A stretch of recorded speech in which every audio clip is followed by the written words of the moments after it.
Curious George, हाँ जी, कैसे हैं आप? जी, मैं ठीक-ठाक गालिब भाई। एक छोटा-सा सवाल है और मुझे लगता है शायद आपने जवाब दे दिए होंगे उसके पहले, मगर मेरा उसी सवाल में let let me come to the question. हुँ, हम ये मानते हैं कि हम जिस स्टेज पे हैं ह्यूमन बीइंग, हुँ, हुँ, हम हुँ, हुँ, इवोल्यूशन की एक बेहतरीन एग्ज़ाम्पल हैं, हुँ, कि हम जैसे ज़मीन बनी, फिर वो ठंडी हुई, गर्म हुई, डायनासोर आए, उससे भी पहले सिंगल सेल ऑर्गेनिज़्म आए, फिर वो मल्टी सेल हुए, फिर सो एंड सो फोर्थ, कैसे आँख बनी, ये सब मैंने वीडियो देखी है। मेरा सवाल ये कि इसमें कितने मिलियन ईयर लगे होंगे? I don't go by the number, आप 50 मिलियन कह लें, 500 मिलियन कह लें, बिलियन कह लें, ठीक है? मगर जो चीज़ आज की डेट में प्रेज़ेंट है, जो हम ऑब्ज़र्व करते हैं और हमें इंटेलिजेंट माइंड मिला है एज़ पार्ट ऑफ एवोल्यूशन, तो हमें ही क्यों मिला है? सब there are millions of species which started their journey, but उसमें से सिर्फ एक ही ऑर्गेनिज्म, एक ही स्पीशीज़ को, इवन मैमल्स पे एक ही स्पीशीज़ को वो चीज़ हासिल है जो दूसरी स्पीशीज़ को नहीं। अब मैं उसको दूसरी तरह से कंपेयर करूँ, जैसे और लोगों ने अभी एग्ज़ाम्पल देने शुरू करे एआई और इसके मैं टेस्ट। आपकी बात को एक सेकंड कर लूं जी, काउंटर। करेक्ट। जी, प्लीज़, प्लीज़, जिस वक्त प्लीज़। होमो सेपियंस हैं, आज से 50,000 साल पहले निएंडरथॉल थे, डेविसन थे, तो आपकी जो बात है वो तकरीबन हमारे जितने ही सेंटिएंट थे, और वो हमारी तो वो प्लानिंग कर सकते थे, वो फ्यूचर के बारे में जितना हमें पता है सोच सकते थे। तो ऐसा नहीं कि सिर्फ हम ही हैं, हमने मार दिया। नहीं, नहीं, आप समझे नहीं। अब टेस्ला ऑटोनोमस गाड़ी मार्केट में है। फोर्ड ने भी लॉन्च कर दी। चाइना में 4-5 कंपनियों ने लॉन्च कर दी। समझ रहे हैं? वो सब एक ही कैटेगरी में आते हैं ऑटोमोबाइल में, और सभी के फंक्शन मोर और लेस दे आर कंपीटिंग। हम ये नहीं कह सकते आज की डेट में, 5 साल पहले हम ये कह सकते थे कि ये एलन मस्क जो कर रहे हैं वो मे बी सक्सेसफुल नहीं होगा, या 10 साल पहले। टेस्ला या एलन मस्क का दूसरा एग्जांपल ले लें, स्पेस रॉकेट जाता है और नीचे जमीन पे आके खड़ा हो जाता है। खाली एलन मस्क की कंपनी कर रही है, बट कल दूसरी भी करेगी, तीसरी भी करेगी। समझ रहे हैं? तो इसी तरह ब्लू ओरिजिन भी ह्यूमन, कर रही है, ब्लू ओरिजिन भी थोड़ा बहुत इस तरह कर रही है, खैर लेकिन हाँ, है, ब्लू डाली इनकी ओरिजिन, बात सुनने में। आप मेरी बात समझ रहे? तो ह्यूमन रेस को ही ये इंटेलिजेंस, ये कॉन्शियसनेस क्यों हासिल हुई, जब सब ने जीरो से शुरू किया, और कुछ जानवर के जानवर ही हैं, वैसे ही हैं, कुछ थोड़ी बहुत तब्दीली आप बता सकते हैं, डार्विनिज्म की थ्योरी से। उसने कबूतरों पे एक्सपेरिमेंट किया, कबूतर देखे कि इसकी इनकी चोंचें लंबी हैं, छोटी हैं, यू नो बावजूद इसके, अब हम अगर बंदरों से आए तो बंदरों की भी कई हजार कैटेगरीज वो हैं, स्पीशीज वो हैं, सब सब स्पीशीज हैं। कोई एक तो ऐसा होता कि यार वो अभी पत्थर से भाले से मारते हुए अपना जिंदगी गुजार रहा है, कि हम देख सके कि हाँ ये जो है, हम अफ्रीका के जंगल में चले जाएं, या ऑस्ट्रेलिया के किसी ऐसे रिमोट एरिया में चले जाएं जहां वो थोड़े डिफरेंट हों, जिसको हम कह सकें हमें हमें आदिवासी, या हमें वो दिखाई देते हैं जिनके पास इंसान, मॉडर्न इंसान नहीं पहुंचा, तो वो आज भी आग में भून के खाते हैं। मगर हम ये कैसे कैसे जाने कि ऐसी और भी कई स्पीशीज जो कि ह्यूमन से मिलती जुलती हो या ह्यूमन से अलग हो, but they have gain their intelligence. अच्छा, तो मैं आपसे वैसे एक काउंटर क्वेश्चन पूछूंगा और इसका मुझे सिर्फ जवाब दीजिएगा जी। कि इंसान उड़ क्यों नहीं सकता? इंसान के पास पर नहीं है, पर नहीं है। अच्छा, तो परिंदे, फिर इंसान क्यों नहीं इवॉल्व हुआ कि उसके पर बनने? ये तो मुझे नहीं पता। मैमल्स के पर अच्छा, नहीं चलें, होते, ठीक है, अगर ठीक हमें है, जिस ठीक तरह है, सही है। साइंस ही हमें अच्छा, बता रही है ना। हाँ, ठहरें, ठहरें, ठहरें। पर जो दरख्त हैं वो जमीन से ही अपना खाना ले सकते हैं, फोटोसिंथेसिस कर सकते हैं, जी, सूरज जी, की जी, रोशनी से डायरेक्ट अपना खाना बना सकते हैं। जी, बिल्कुल। हम क्यों नहीं बना सकते?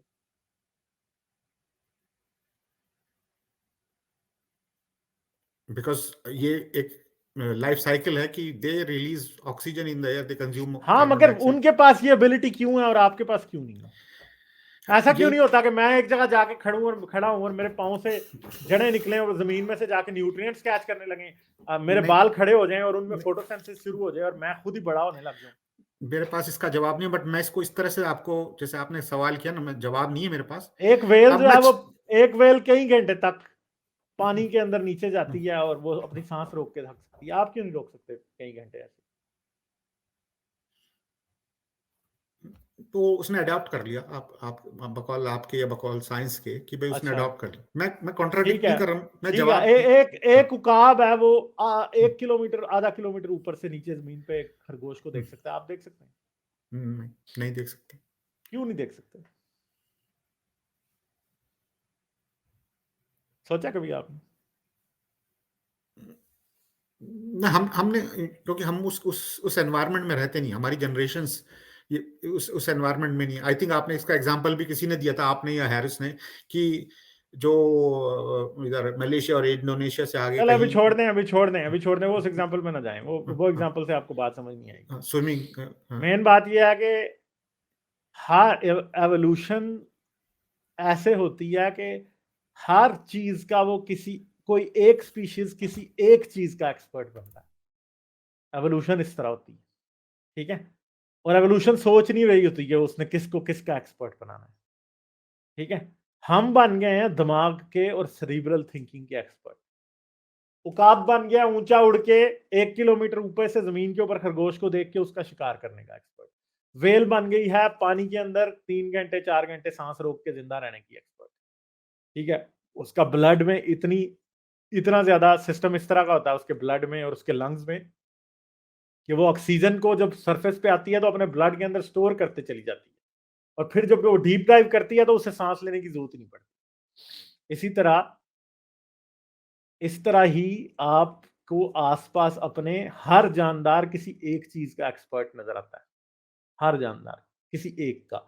हाँ, उस जैसे और भी कई और एक्सपर्ट्स होते हैं, ठीक है, मगर डिफरेंट डिफरेंट जगहों पे। जैसे एक साइबेरिया के अंदर बड़े बड़े रेनडियर को शिकार करने वाला साइबेरियन टाइगर है, या ब्राउन बियर है, ठीक है? अफ्रीकन सवाना में बड़े बड़े बफलो को गिराने वाला शेर है। और शेर कैसा है? वो ग्रुप में रहता है, क्योंकि वो बफलो इतने बड़े होते हैं कि वो अकेला शेर उनको फिर भी नहीं गिरा सकता, उसे झुंड में रहना पड़ता है। हाँ, मगर जो साइबेरियन टाइगर है वो उस शेर से थोड़ा सा ज्यादा बड़ा होता है, कि वो एक एल्क को अकेला गिरा सकता है, ठीक है? और अगर हम ये देखें कि जब आज से 20-25 हजार पहले जमीन पे आइस एज थी, तो साइबेरियन टाइगर से मिलते जुलते और सेबर टूथ लायंस पूरी जमीन पे फैले हुए थे, क्योंकि ठंड बहुत ज्यादा थी और वो उस ठंड में रहने के लिए अडेप्टेड थे। वो शेर और साइबेरियन टाइगर या बंगाल टाइगर के दरमियान में कहीं एग्जिस्ट करते, ठीक है जी? पर वो एक्सटिंक्ट हो गए। अब आपने जो पहले सवाल किया था कि हमें कोई पत्थरों से ऐसे तोड़ने वाला क्यों नहीं नजर आता, वो पत्थर के भाले से कोई टूल्स बना के क्यों नहीं करता? पहली तो बात आपको मैं ये बता दूं कि ओरंगुटान, बोनोबो और चिंपैंजी पत्थरों को बतौर टूल और लकड़ियों को बतौर टूल यूज करते हैं। बहुत ज्यादा नहीं करते, थोड़ा सा करते हैं। आप आराम से एक वीडियो सर्च करेंगे यूट्यूब के ऊपर, बोनोबो यूजिंग स्टोन टूल्स, आपको मिल जाएगा आराम से, ठीक है? ओरंगुटान यूजिंग स्टोन टूल, तो मैं आज वीडियो देख रहा था एक एक और एक ओरंगुटान जो था वो दूसरे ओरंगुटान को ये बता रहा था कि पत्थर से कैसे नट्स तोड़ते हैं। ये वीडियो मैंने देखी। दूसरी बात ये है, जी ठहरे गालिब, डाली फ्लो ना तोड़ें, ठहर जाएं। अब अगली जो बात है वो क्या है, जो इंपॉर्टेंट बात है वो ये है कि जितने भी क्लोजली रिलेटेड स्पीशीज होते हैं ना, उनमें बहुत ज्यादा कंपटीशन होता है। जैसे कि अफ्रीकन सवाना के अंदर शेर भी रहता है, चीता भी रहता है, लेपर्ड भी रहता है। तीनों एक दूसरे के जानी दुश्मन है। यानी शेर के हाथ अगर लेपर्ड या चीता आ जाए तो शेर उसको छोड़ता नहीं है, उसके बच्चे आ जाए ना उनको भी नहीं छोड़ता। क्यों? क्योंकि क्लोजली रिलेटेड स्पीशीज में आपस में कंपटीशन होता है। अब इंसान के भी बड़े क्लोजली रिलेटेड स्पीशीज थे, जिसमें जिसमें नेanderथल है, डेनिसोवंस है, होमो इरेक्टस है, होमो और होमो जेनस के कई स्पीशीज थे। हाँ, मगर आज अफसोस की बात यह है कि वो सारे के सारे एक्सटिंक्ट हो गए। क्यों? क्योंकि ये याद रखें कि उनमें से जिसने भी ज्यादा इंटेलिजेंट होना था ना, उसने दूसरों को एक्सटिंक्ट ही कराना था। इंटेलिजेंस जो है ना, इंटेलिजेंस का मसला शेर और चीते वाला नहीं है। क्यों? क्योंकि इंटेलिजेंस जो है ना, इन चीजों से बहुत ज्यादा लीथल है, और वो उसने अपने आसपास वालों को ज्यादा फिरोशियसनेस से खत्म किया, ठीक है? अब ये चीज है कि हम ये नहीं मानते कि हमने नेanderthals के खिलाफ को जंग करके मारा है उनको, मगर हमने जरूर उनकी एक्सटिंक्शन में कुछ ना कुछ छोटा मोटा पार्ट प्ले किया। हो सकता है इतना छोटा भी ना हो, उतना बड़ा भी ना हो सकता है कि हमें इस बात का भी पूरे तरीके से इदराक ही ना हो, मगर हमें यह भी पता है कि होमो इरेक्टस जो है वो आज से तकरीबन 5 लाख साल पहले एक्सटिंक्ट हुआ था। ठीक है, वो हमारे हमारे एंसेस्टर्स में आता था, मगर हमारे पैरेलल में भी बहुत लाखों सालों तक हमारे पैरेलल में वो चलता रहा। होमो इरेक्टस 1.7 मिलियन ईयर्स तक होमो इरेक्टस जो है ना वो जमीन पे मौजूद था। ठीक है, तो वो कितनी देर तक मौजूद था और वो जो है हमारे साथ भी मौजूद रहा और बिला आखिर वो जाके एक्सटिंक्ट हो गया। तो अब अगली बात यह है कि इंसान ने इंटेलिजेंस क्यों इवॉल्व, इंसान ने इंटेलिजेंस इसलिए इवॉल्व की, जो एवोल्यूशनरी थ्योरी है वो क्या बताती है, और हमारे डीएनए में भी इसके हिंट्स मिलते हैं, हमारे टूल्स में इसके हिंट्स मिलते हैं, फॉसिल रिकॉर्ड में इसके हिंट्स मिलते हैं कि क्यों हुआ इंसान की एवोल्यूशन जो हुई। उसकी वजह ये थी कि जो प्राइमेट्स की तरह के जानवर थे वो उतरे दरख्तों से, क्योंकि एक वक्त पे अफ्रीका जंगल था, फिर बाद में वो सवाना बन गया। सवाना ये होता है कि दरख्त होते हैं मगर कुछ फासले पे, 100 मीटर 50 मीटर के फासले पे दरख्त होंगे, दरमियान में घास। अब इनको जमीन पे उतरना पड़ता था। अब बंदर एक ऐसा जानदार है कि जिसने हाथ यूज करने होते हैं हर वक्त, वो हाथ फ्री हो गए। हाथ बने थे दरख्तों की ब्रांचेस पकड़ने के लिए, अब वो बन गए टूल्स यूज करने के लिए होने लगे इस्तेमाल, क्योंकि वो फ्री हो गए, अब वो टूल्स यूज करने के लिए हो गए। और दरख्त पे रहने वाला जो जानदार है वो ऑलरेडी प्रेडेटर से बचने के लिए आज मकाक मंकी तक ऊपर से कोई लकड़ी मार देता नीचे जाते हुए चीते को, शेर को, ठीक है, आज भी मार देता। तो प्रोजेक्टाइल फेंकना तो हमें पहले ही आता था, फिर हमें टूल यूज करना आ गया, हाथ फ्री हुए तो आहिस्ता आहिस्ता हमने जो है हाथों को यूज करना शुरू किया, टूल यूज किया, तो फायर मेकिंग आ गई। फायर मेकिंग होमो इरेक्टस ने फायर मेकिंग सीख ली थी आज से 2 मिलियन साल पहले। ठीक है, आग जलाना होमो इरेक्टस को ही आता था 2 मिलियन साल पहले। ठीक है, और तब से फिर जब आपने फायर सीखी जलानी तो आपके लिए हर किस्म का वो फूड अवेलेबल हो गया जो कि आम जानदार को अवेलेबल है ही। वो प्रोटीन्स जो कि आप कभी डाइजेस्ट नहीं कर सकते थे वो भी आपको अवेलेबल हो गई। वो सारे के सारे सेलुलोज जो आप कभी डाइजेस्ट नहीं कर सकते थे वो भी आपको अवेलेबल हो गए। और आपको प्रोटीन और ऐसी डाइट पहली बार बायोडाइवर्स मिलने लगी जिसकी वजह से आपके ब्रेन में एक एक्सप्लोजन हो गई। प्रोटीन की अवेलेबिलिटी की वजह से एवोल्यूशन के वो नए रास्ते खुले, ये वो एवोल्यूशन हुई तो फिर होती चली गई। आज मैं आपको एक बात बता दूं, इंसान और चिंपैंजी की 99.99 जितनी भी प्रोटीन्स है ना वो सारी सेम है। प्रोटीन सिंथेसिस वाला जो जीन्स है ना वो भी सारे सेम, और जिनमें डिफरेंस है ना 90% से सारी प्रोटीन बिल्कुल सेम है, और जिनमें डिफरेंस है ना उनमें भी 95-96% प्रोटीन सेम होती है। लिटरली हमारी और चिंपैंजी की और सारे प्राइमेट्स की तकरीबन एक ही प्रोटीन है। हाँ, फर्क क्या है, प्रोटीन रेगुलेशन पैटर्न, कि कौन सी प्रोटीन कितनी बनेगी, कैसे बनेगी, इसमें डिफरेंस है।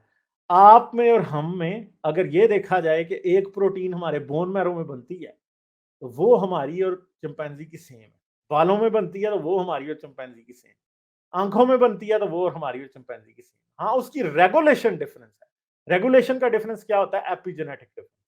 तो हमारे मोस्टली डिफरेंस जो हमारे इन प्राइमेट कजन्स के साथ भी है ना, और नेंडरटॉल्स वगैरह के साथ तो और भी ये कम थे, उनके साथ तो एपिजेनेटिक सीक्वेंसेस भी सेम थे, जीन रेगुलेशन के पैटर्न। ठीक है, तो ये चीजें हैं सारी की सारी जो हैं एवोल्यूशन के बारे में। अगर कोई ये समझे कि जो है एवोल्यूशन इन सवालों के जवाब नहीं देती, तो मैं उस बंदे से सिर्फ ये कहूंगा कि उसने एवोल्यूशन पढ़ी नहीं है। एवोल्यूशन इन सब सवालों के जवाब एवोल्यूशन की किताबों में मौजूद है। इंटरेस्ट की बात है कि आप कितना पढ़ते हैं और क्या पढ़ते हैं, बस। ठीक है जी, शुक्रिया। I'm getting, yeah. May not be 100%. Like, but there are a lot of points जो आपने जो अपील करते हैं दिमाग को, हिट करते हैं। There are a lot of points. ठीक है, डाली आपने कुछ कहना था इधर? डाली नहीं गालिब, मैं ट्रेन ऑफ थॉट भूल गया, आप कंटिन्यू रखें प्लीज। चलें, ठीक है, क्यूरियस जॉर्ज और कोई बात करनी है आप? नहीं, अभी कोई नहीं, पीछे लोग वेट कर रहे हैं, बट शुक्रिया, चलें, ठीक थैंक यू है। Very much. Okay, thank you, okay, bye bye. Like, share और सब्सक्राइब करना मत भूलें। इसके साथ साथ आप मेरे चैनल को पेट्रियन पर सपोर्ट कर सकते हैं। पेट्रियन का लिंक वीडियो की डिस्क्रिप्शन में है।